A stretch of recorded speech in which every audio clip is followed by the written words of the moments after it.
Ladies and gentlemen, please welcome the 70th U.S. Secretary of State, Mike Pompeo. Well, thank you all. Thank you for joining me here this morning. Dr. Lai, thank you for that tremendous introduction. It is great to be with you all. And I want to thank, first, President Tsai Ing-wen for her government's gracious hospitality during my time here, and also acknowledge her steadfast leadership. She continues to be the leader that is crucial at this important moment in history. I want to thank, too, the incredible welcome I've received from the Taiwanese people who have created this amazing miracle of an island, this democracy. And I want to thank another group. I want to thank the handful of protesters at my hotel yesterday, too. More seriously, they remind us that democracies are rambunctious, that ideas can be exchanged, and it reminded me of home. So it was great to see. You know, I've spoken about Taiwan a great deal in the past, especially during the 1,000 days that I had as America's 70th Secretary of State.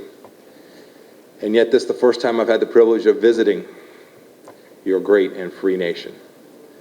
I am thrilled to be here and to experience your distinct, unmistakably free culture and society. Now, I know some of you have been asked, I look a little bit thinner than when you've seen me on TV. Don't think for a second that's going to stop me from enjoying all the great Taiwanese food. I've been recommended the noodle soup and the pineapple cakes. Last year, your ambassador in the U.S. dropped off some dried pineapple from Taiwan. It was a big hit at the Pompeo House. And everyone's asking me how did I lose the weight. I can't tell you all the secrets, but know that I enjoyed Taiwanese fruit and Australian wine along the way.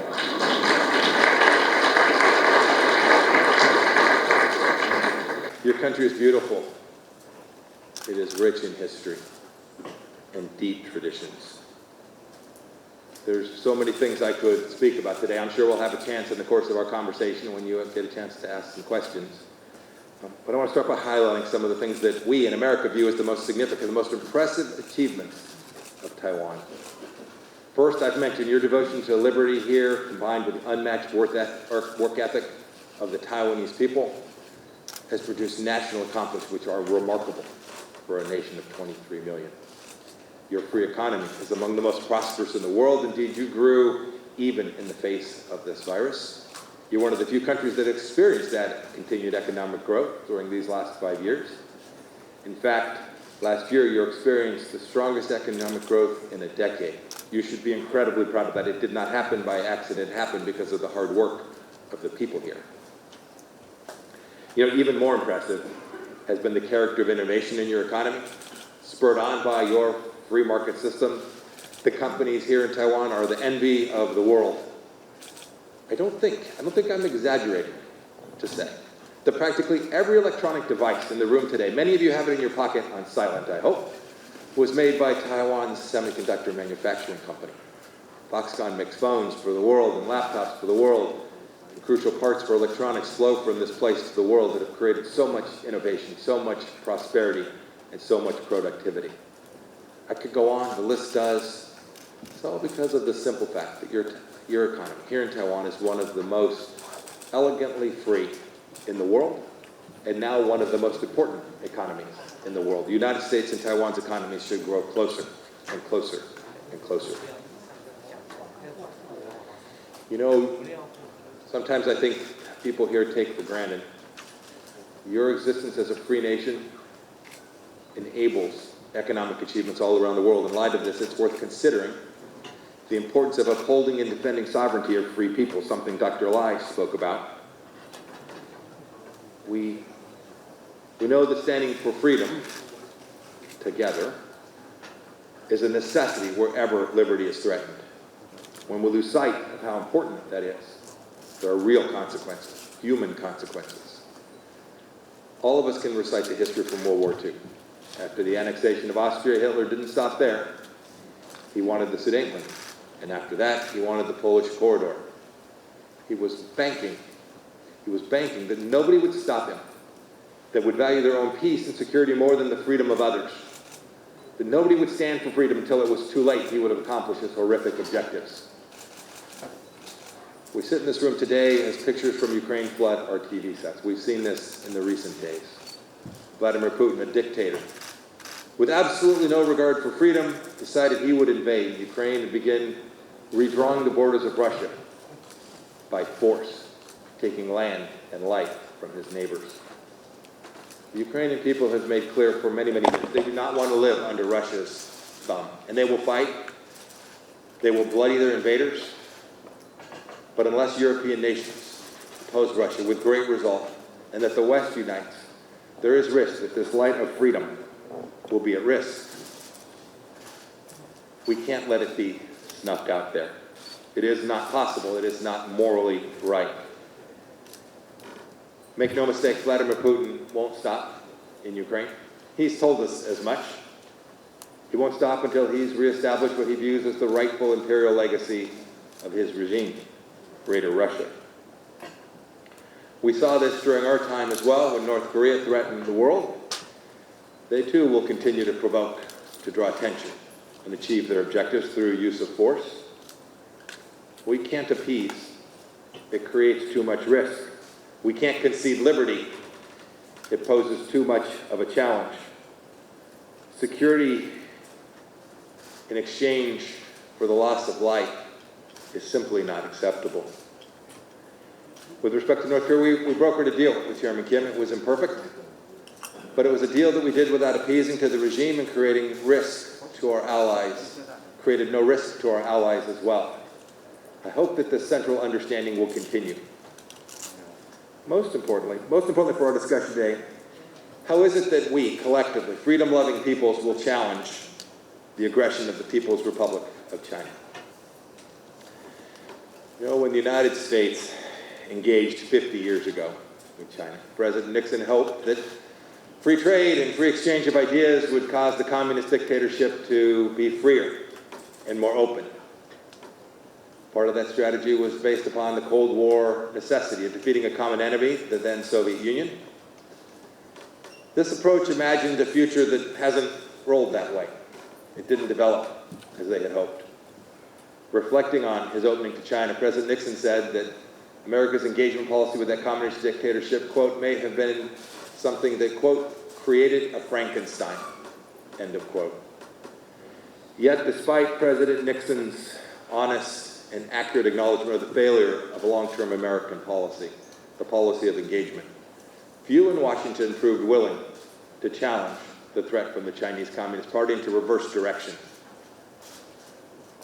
I was blessed. I worked for President Trump, who allowed me to reverse that course, to for the first time honestly and transparently challenge the central underpinnings of how the West and democracy can succeed. We made the world a little less naive about engagement with the Chinese Communist Party, an engagement which ultimately cannot lead Chairman Xi Jinping to change his ways. We've learned this painfully, especially you, the Taiwanese people, who've seen it firsthand over the past few decades. You've watched China not become freer, even as it became richer. We began the administration by talking about the broken trade deals, the unfair trade between the West and China, but we soon realized the problems were far more extensive. Consider the current moment that we all face.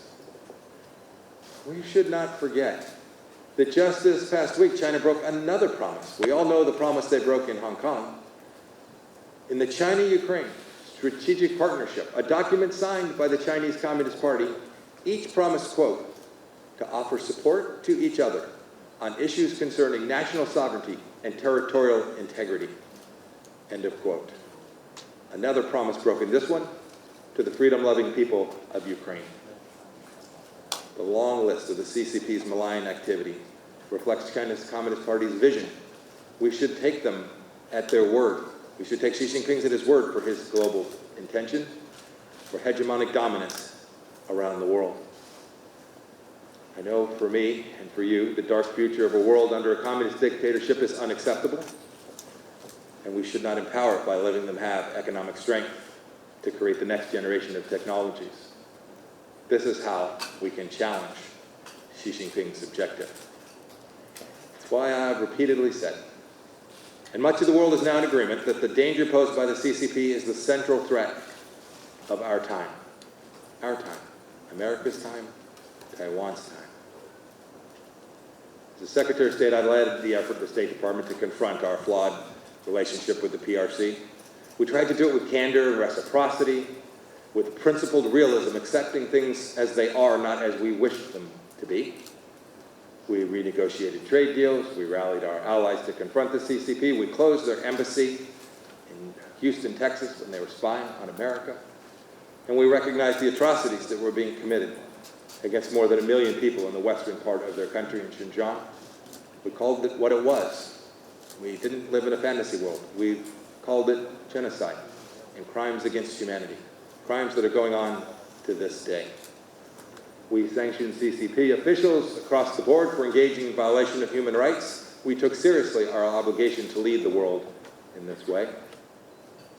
And beyond the State Department, inside the United States, we strengthened our military, and we strengthened ties with nations around the region, with Australia, with Japan, with South Korea, and with Taiwan, to make sure that it was a collective effort to confront the challenge, the military challenges that the Chinese Communist poses to the world. We, outside of the State Department, also put investments, economic investments all across the world, began the important process of decreasing our dependence on the Chinese Communist Party. This work to disconnect the United States from its deep dependence on important national security matters was important because our dependency, as you can see with German dependency on Russian oil, poses a risk not only to the nation that is dependent, but on its friends and allies and partners, and indeed to the entire world. You here in Taiwan, you've been awake to this threat, frankly, since the beginning, longer than we have. You're so much closer. The world drew inspiration from Taiwanese people's profound and realistic distrust of the Chinese Communist Party. That's why I keep saying, when it comes to dealing with the CCP, we coined a slight change from President Reagan's admonition. With respect to the CCP, it must be distrust and verify. I found no bigger echo to that sentiment than right here in Taiwan.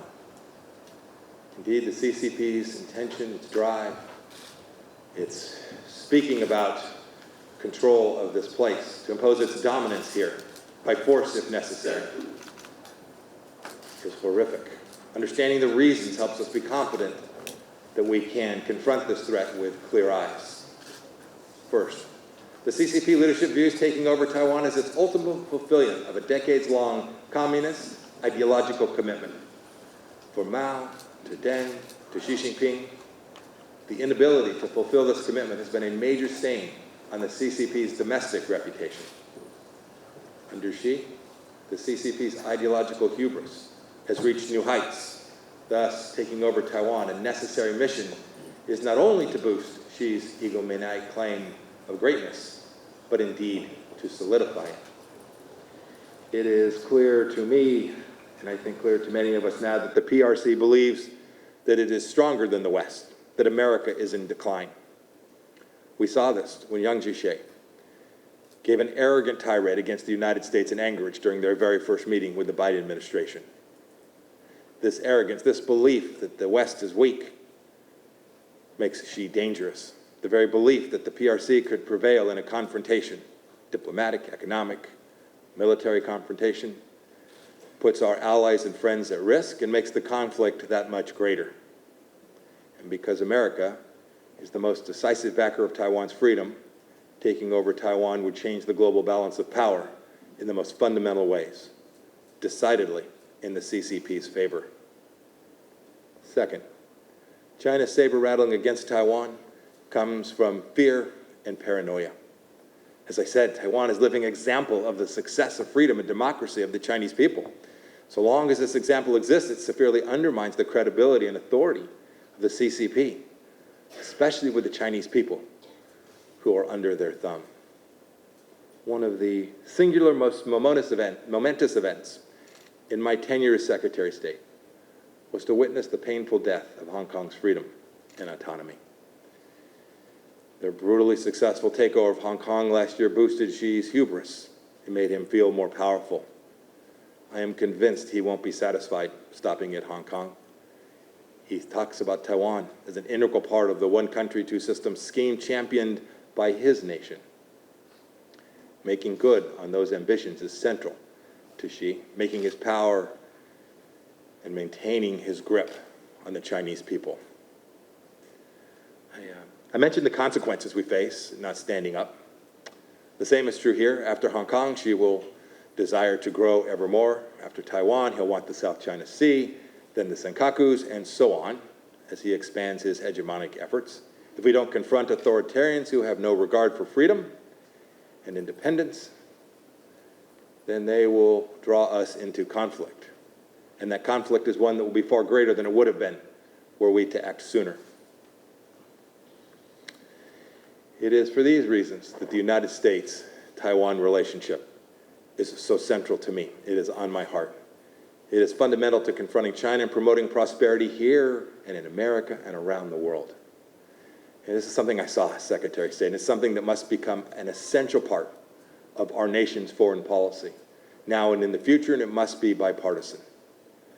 For 4 years, we eliminated all barriers to U.S. diplomats meeting with their Taiwan counterparts, as Dr. Lai spoke about. It was common sense, it was a fact, it was simple, it was morally right.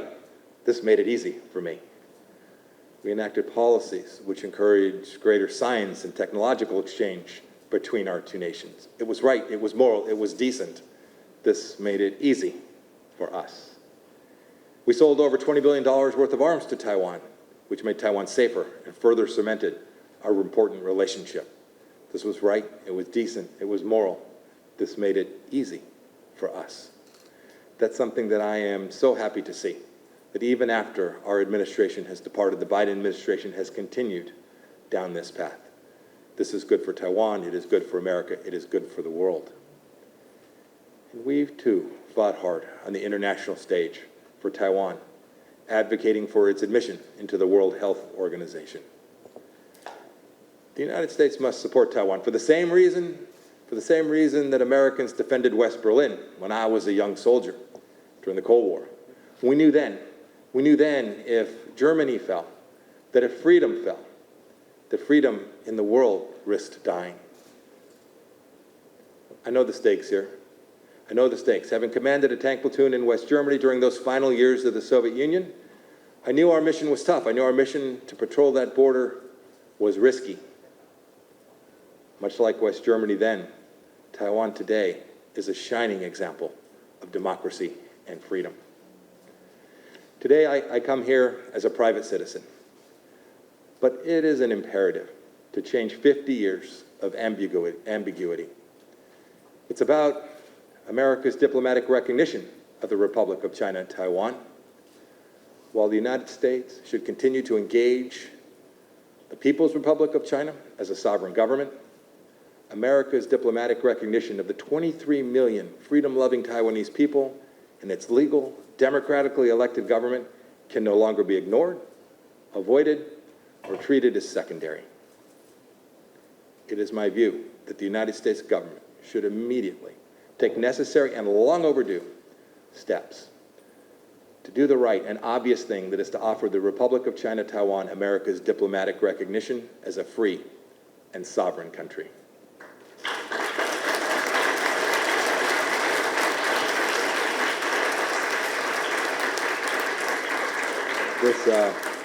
This isn't about Taiwan's future independence, for goodness sake. It's about recognition of an unmistakable, already existing reality.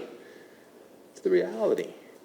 It's the fact. It's the reality is that many of your past and present leaders have made clear there is no need for Taiwan to declare independence because it's already an independent nation. Its name is the Republic of China Taiwan. The people and government of the United States should simply accept this fundamentally decent, morally right thing. This is easy. The Taiwanese people deserve the world's respect for continuing down this free, democratic, and sovereign path.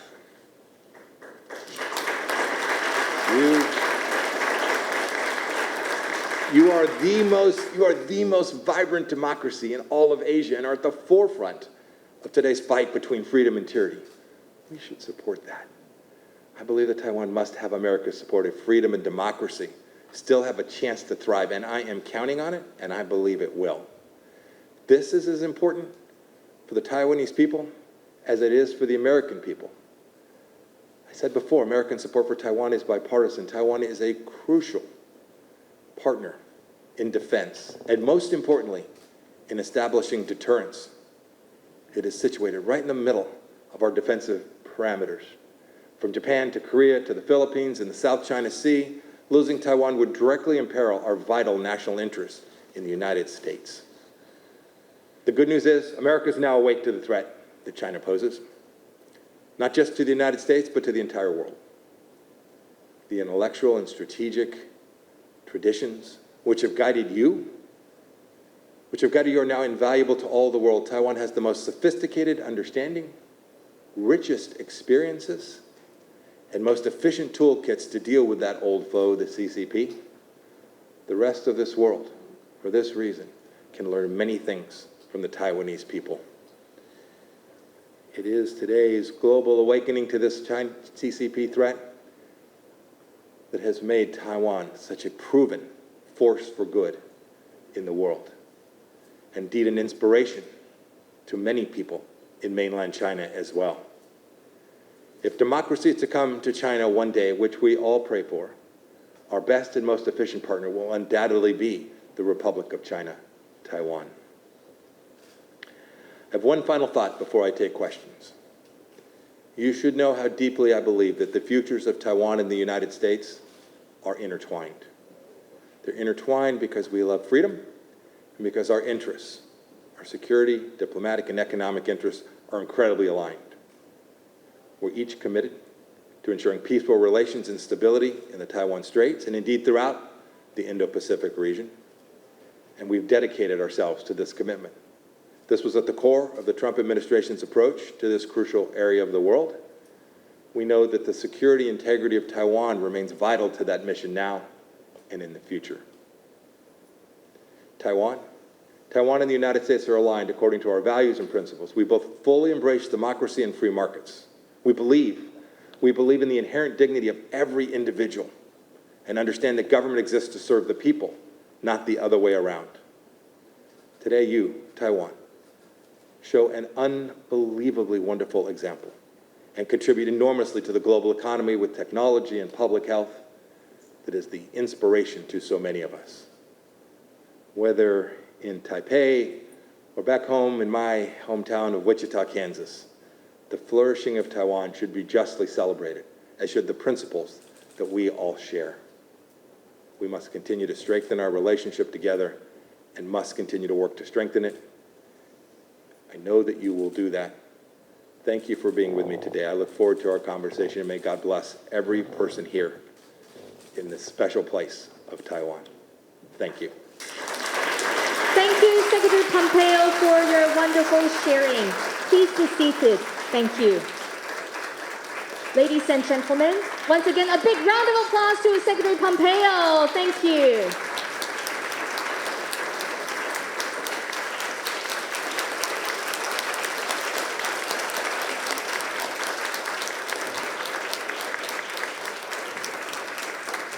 Ladies and gentlemen, and now it's time for the questions and answers. Please be seated. Thank you very much. Now we would like to invite President of the Prospect Foundation, Dr. Lai Yizhong,